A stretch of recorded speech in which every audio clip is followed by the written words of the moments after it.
My wife has been keeping something from me and I just found out what it is. I, 46M, have been married to Sarah, 44F, for 18 years. We have 2 kids, Emma, 15F, and Jake, 12M. I thought we had a solid marriage. Not perfect, but good. We communicate, we laugh together, we still have date nights when we can. Or at least I thought we communicated. About 3 months ago, Sarah started acting different. Nothing dramatic, just small things. She'd get quiet when I walked into the room. She started password protecting her phone when she never did before. She'd volunteer to run errands alone when normally she'd ask if I wanted to come. I noticed she was also spending more time on her laptop at night after the kids went to bed, and she'd close it quickly if I came over. I'm not an idiot. I know what this looks like. So yeah, I thought she was having an affair. I didn't want to be that guy who jumps to conclusions, so I waited. I watched. I tried to give her opportunities to tell me if something was wrong. I'd ask her how she was doing, if everything was okay, if she wanted to talk about anything. Every time she'd smile and say I'm fine, just tired or work has been stressful. Her work hasn't been stressful. She's a part-time bookkeeper for a dental office. It's literally the same thing every week. Last week I couldn't take it anymore. I told her I noticed she'd been distant and asked her directly if there was someone else. She looked at me like I'd slapped her. What? No. God, no. Why would you think that? Sarah, come on. The phone password. The secrecy. You're barely here even when you're here. She got this look on her face, like she was trying to decide something. Then she said, I'm not cheating on you. I promise. There's just something I've been dealing with and I'm not ready to talk about it yet. How am I supposed to be okay with that? I'm asking you to trust me. Please. Just give me a little more time. What was I supposed to say to that? So I backed off, but I felt sick about it. Trust goes both ways, and I felt like she was asking me to trust her while actively hiding something from me. Then yesterday, Emma came to me while Sarah was at the grocery store. She had this nervous energy about her, kept fidgeting with her hoodie strings. Dad, I need to tell you something about Mom. My stomach dropped. What is it? Promise you won't be mad? I can't promise that, Em. Just tell me. Mom's been taking classes. At the community college. I just stared at her. What? She's been taking classes 2 nights a week. She told me and Jake not to say anything because she wanted to tell you herself when she was ready. Classes for what? I don't know exactly. Something with computers? She has homework and everything. I didn't know what to feel. Relief that she wasn't cheating? Anger that she'd been lying? Confusion about why the fuck she'd hide taking college classes from me? When Sarah got home, I waited until the kids were upstairs and then I just said it. Emma told me about the classes. She went pale. Actually pale. She set down the grocery bags and her hands were shaking. I was going to tell you. When? You've been lying to me for 3 months, Sarah. 3 months. You let me think you were having an affair. I know. I'm sorry. I needed to do this for me first. Before I told anyone. I'm not anyone. I'm your husband. She sat down at the kitchen table and put her head in her hands. Can we talk about this later? I need to put the groceries away and... No. We're talking about this now. What classes are you taking and why did you hide it from me? She was quiet for a long time. Then she said, I'm getting my associate's degree. In IT. Okay. And you couldn't tell me this because? Because every time I've ever mentioned wanting to do something for myself, you've had a reason why it wasn't a good time. That stopped me. What are you talking about? 5 years ago I wanted to take that photography course. You said we couldn't afford it. 3 years ago I wanted to join that book club that met on Thursday nights and you said it would be too hard with your work schedule and the kids' activities. Last year I mentioned maybe going back to school and you said it seemed like a lot to take on when things were already so busy. Those were legitimate concerns. They were excuses, Dan. And I'm tired of asking for permission to have a life. Permission? Jesus Christ, Sarah, I never said you needed my permission for anything. You didn't have to say it. You just made it impossible. I felt like I was in the fucking Twilight Zone. So instead of having a conversation about it, you just decided to lie to me for 3 months? I wasn't lying. I just wasn't telling you yet. That's the same fucking thing. She stood up then, and she looked angrier than I'd seen her in years. No, it's not. I needed to know I could do this. I needed to prove to myself that I could go to class and do the homework and pass the tests without you weighing in on whether it was worth it or whether we could afford it or whether it was the right time. Because it's never the right time for what I want, Dan. It's only the right time when you want something. That's not fair. Isn't it? When you wanted to buy that stupid boat 3 years ago, did I try to talk you out of it? When you wanted to take that golf trip to Arizona with your buddies last year, did I say we couldn't afford it? Those were different. How? How are they different? I didn't have an answer for that. Or maybe I did, but I didn't want to say it. She was crying now. I'm 44 years old and I've spent the last 18 years being a wife and a mother and I love it, I do, but I don't know who I am anymore outside of that. The bookkeeping job was supposed to be temporary until the kids were older and now Emma's going to college in 3 years and I'm still doing the same thing I was doing when Jake was a baby. I want more than this. I need more than this. So go back to school. I'm not stopping you. You are though. Maybe not on purpose, but you are. Every time I want something, I have to justify it. I have to prove it's worth the money or the time or the inconvenience. And I'm tired of it. I'm tired of negotiating for space in my own life. I sat down because I didn't know what else to do. Why didn't you just tell me you felt this way? I did. You didn't hear me. Or you heard me and you didn't think it was important enough to actually change anything. We sat there in silence for a while. Then I asked, how are you even paying for this? The classes? She looked away. I've been saving. From the bookkeeping job. A little bit each month for the past 2 years. 2 years? You've been planning this for 2 years? Not planning. Hoping. I didn't know if I'd actually do it until I signed up. What else haven't you told me? Nothing. I swear, it's just this. I wanted to believe her but I didn't know if I could. If she could hide something this big for 3 months, what else was she capable of hiding? I need some air, I said, and I left. I drove around for about an hour, just thinking. When I got back, Sarah was in bed pretending to be asleep. I slept in the guest room. This morning she left for work before I woke up. She sent me a text that just said we need to talk more about this. Please. I don't even know what to say to her. Part of me is proud that she's going back to school. Part of me is pissed that she lied. And part of me is scared because if what she said is true about me shutting down the things she wants, then I don't know who I am as a husband. I thought I was supportive. I thought we made decisions together. I called my brother Mike about it this morning and he said, well, what's she planning to do with an IT degree? And I realized I never even asked her that. I was so focused on the lying that I didn't ask her about her actual plans or what she wants to do with this degree. I'm supposed to go home after work and I don't know what to say to her. Actually, scratch that. I just got a text from her. It says I need to show you something when you get home. It's important. What the fuck else could there be? Update 1. So I went home. I was anxious as hell the whole drive, running through every possible scenario in my head. More classes? Debt? Maybe she was planning to leave me and the degree was her exit strategy? Sarah was waiting in the living room. She had her laptop open and a folder with papers spread out on the coffee table. Emma and Jake were at their friends' houses. She'd planned this. Sit down, she said. Not angry, just tired. I sat. I'm going to show you something and I need you to just listen. Don't interrupt. Can you do that? I nodded. She turned the laptop toward me. It was an email inbox. Her email, but one I'd never seen before. The address was something like sarah.mitchell.dev@gmail. She started scrolling through emails and I saw they were all related to her classes. Confirmations of assignments submitted. Grades. She was getting A's in everything. I made this email account when I started classes because I didn't want the notifications coming to my regular email. The one you have access to on the family computer. I don't go through your email, Sarah. I know. But you could. And I guess I needed this to be completely mine. Then she opened a folder on her desktop. It was full of files with names like Python_final_project and database_design_homework 3. She opened one and it was code. Like actual computer programming code. Pages of it. I'm not just taking random IT classes, Dan. I have a plan. I'm getting an associate's degree in computer science, and then I'm going to apply for a program that'll let me get my bachelor's while working. There's a company that recruits from our community college. They hire junior developers and pay for you to finish your degree. I didn't know what to say. This wasn't dabbling. This was a whole career change. The starting salary for a junior developer is about $65,000. More than double what I make now.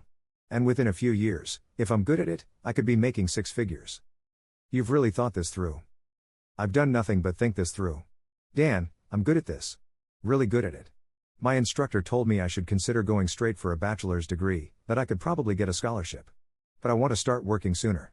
I want to contribute more to this family. I want Emma to not have to take out loans for college. I want Jake to have options we can't afford to give him right now. We are not struggling. We are not thriving either. You make good money, but it's not enough for everything we want.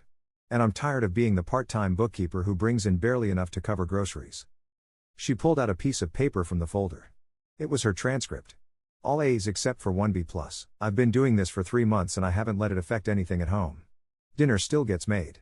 Laundry still gets done. I go to class Tuesday and Thursday nights from 6:30 to 9. I do homework after you go to bed. I've made it work. Why are you showing me all this now? Because my instructor wants me to apply for a summer internship. It's at a tech company about 30 minutes from here. It's full-time, 8 weeks, and it pays. If I get it, it would basically guarantee me a job offer when I finish my degree. But it would mean I'd have to quit the bookkeeping job and I'd be gone during the day all summer. There it was. She wasn't just asking me to be okay with the classes. She was asking me to be okay with her completely changing our life. Emma's going to be home all summer, I said. She's 15. She can handle being home with Jake for a few hours until you get back from work. Or we could look into that day camp Jake wanted to do. The one that's like $400 a week? I'd be making $18 an hour at the internship. I can cover it. My head was spinning. This is a lot, Sarah. I know. You've made all these plans without me. Because I needed to know it was possible before I got your hopes up. Or before you told me all the reasons it wouldn't work. I'm not the bad guy here. You lied to me. I protected something that was important to me. There's a difference. Not to me there isn't. She closed the laptop. Okay. Then I need to know right now, Dan. Are you going to support this or not? Because I'm doing it either way. I'm finishing the degree and I'm applying for the internship. But I need to know if I'm doing it with you or in spite of you. That's not fair. You're backing me into a corner. No, I'm asking you to be my partner. I'm asking you to be happy for me that I found something I'm good at and that I want to do with my life. I am happy for you. I just wish you'd included me. I'm including you now. We stared at each other. Then she said, I need an answer about the internship by Friday. That's when applications are due. That's 3 days from now. I know. She got up and went upstairs. I stayed on the couch looking at her transcript. All those A's. She really was good at this. I slept in the guest room again last night. This morning she'd already left for work before I got up, but she'd left her transcript on the kitchen counter with a post-it note that said I'm proud of this. I wish you were too. Fuck. I called Mike again and he said, dude, your wife is trying to better herself and make more money. Why are you being weird about this? And I said I wasn't being weird, I was processing. And he said, no, you're being controlling. Let her do the internship, but here's the thing. It's not about the internship. It's about the fact that she made this entire plan without me. We're supposed to be a team and she went rogue. I talked to my coworker Tom about it at lunch. He's been married for 25 years. He laughed and said, your wife had taken college classes from you because she thought you'd talk her out of it? Brother, you need to ask yourself why she thought that. I've been asking myself that all day. I think I need to talk to Sarah tonight. Actually talk. Not argue. But also, I found out something else today and I don't know what to do about it. Emma came home after school and asked if she could talk to me. We sat in the kitchen and she said, is Mom okay? What do you mean? She's been crying a lot lately. I hear her sometimes at night when she's doing her homework. She's been crying? Yeah. I thought it was because the classes were hard, but now I think it's because of you and her fighting. Jesus Christ. We're not fighting, Em.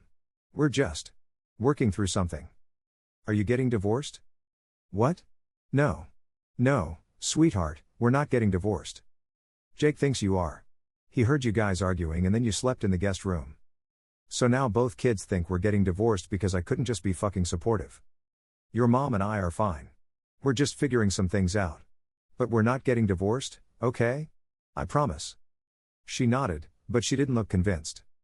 After she left, I went upstairs and opened Sarah's laptop. I know, but I needed to understand. The password was Emma's birthday. I looked at her browsing history. It was all school stuff and job postings. But then I found a tab she'd left open. It was a Reddit post on some marriage advice subreddit. The title was How Do I Tell My Husband I'm Not Happy Without Destroying My Marriage? She'd posted it 2 months ago. I read the whole thing. She talked about feeling invisible. About how she'd spent so many years making herself smaller so everyone else could be comfortable. About how she loved me and the kids but felt like she was disappearing. There were hundreds of comments. Most of them told her to talk to me. Some told her to just do what made her happy and tell me after. A few told her to leave me. She'd replied to one comment that said, have you considered marriage counseling? With he'd never agree to it. He doesn't think we have problems. She's right. If she'd asked me 2 months ago if we needed counseling, I would have said no. I closed the laptop and I sat there on our bed in the dark for I don't know how long. Sarah came home around 6. I heard her downstairs with the kids, making dinner. Acting normal, I went downstairs and she looked at me carefully, like she was trying to gauge what mood I was in. "Can we talk after dinner?" I asked. "Okay." Dinner was awkward. The kids were quiet. Sarah barely ate. After, I asked Sarah to come outside with me. We sat on the back porch and for a while, neither of us said anything. Finally, I said, "I read your Reddit post." She went completely still. "You went through my computer?" "Yeah. I did.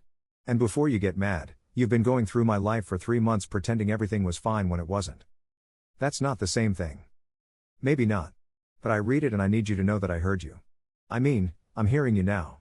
You feel invisible. You feel like you've made yourself smaller. And I didn't see it. I should have seen it." She was crying. "I didn't want you to find out like this." "How did you want me to find out? You weren't going to tell me." "I don't know. I thought maybe if I just did the thing, if I just went back to school and got the degree and got a better job, then I'd feel better and we could go back to normal." "Sarah, we can't go back. You don't want normal. You want different. And I think I've been so focused on keeping everything the same because it worked for me that I didn't notice it stopped working for you." She put her face in her hands. "I don't know how to do this. I don't know how to be the person who wants more without feeling selfish. It's not selfish to want a career. It feels selfish when I have a husband and kids who need me. We need you happy. Not just present." We sat there and she cried and I didn't try to fix it. I just let her cry.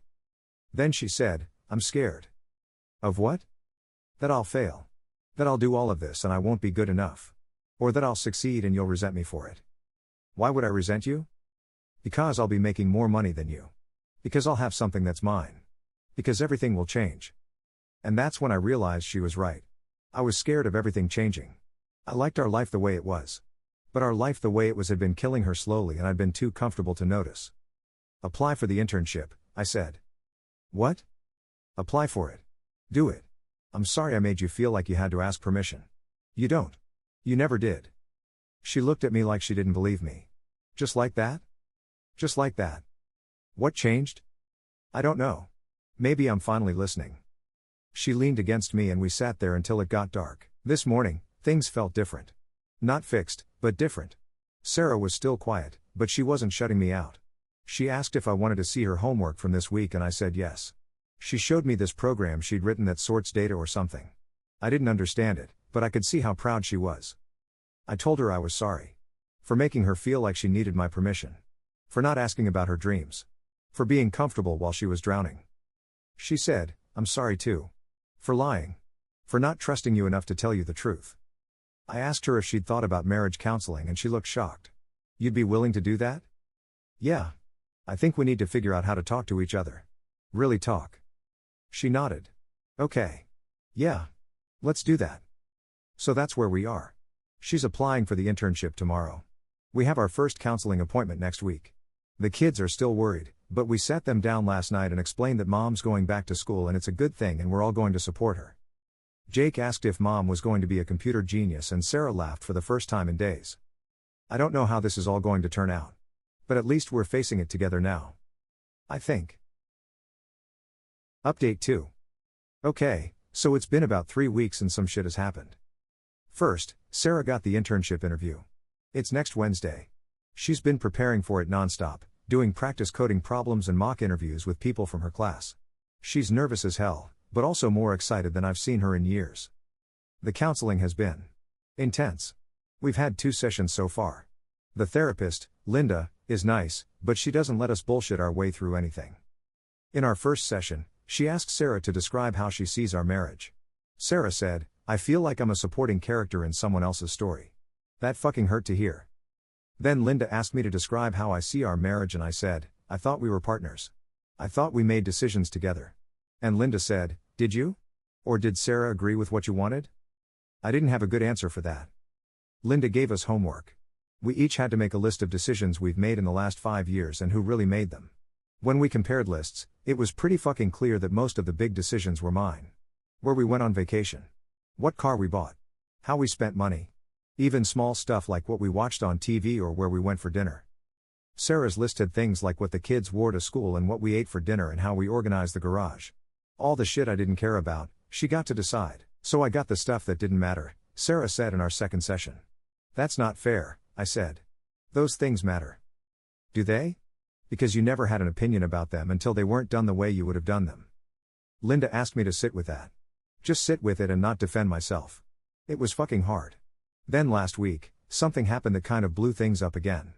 Sarah's classmate, Derek, came over to study. She'd mentioned him before, but I'd never met him. He's younger, maybe early 30s, and he works in tech already, but he's taking classes to get the degree for a promotion or something. They were working in the dining room and I was in the living room watching TV. I could hear them talking and laughing. Sarah was different with him. Lighter. She made jokes. She talked about code like it was the most interesting thing in the world. When he left, he said something like, "You are going to kill that interview. They'd be stupid not to hire you."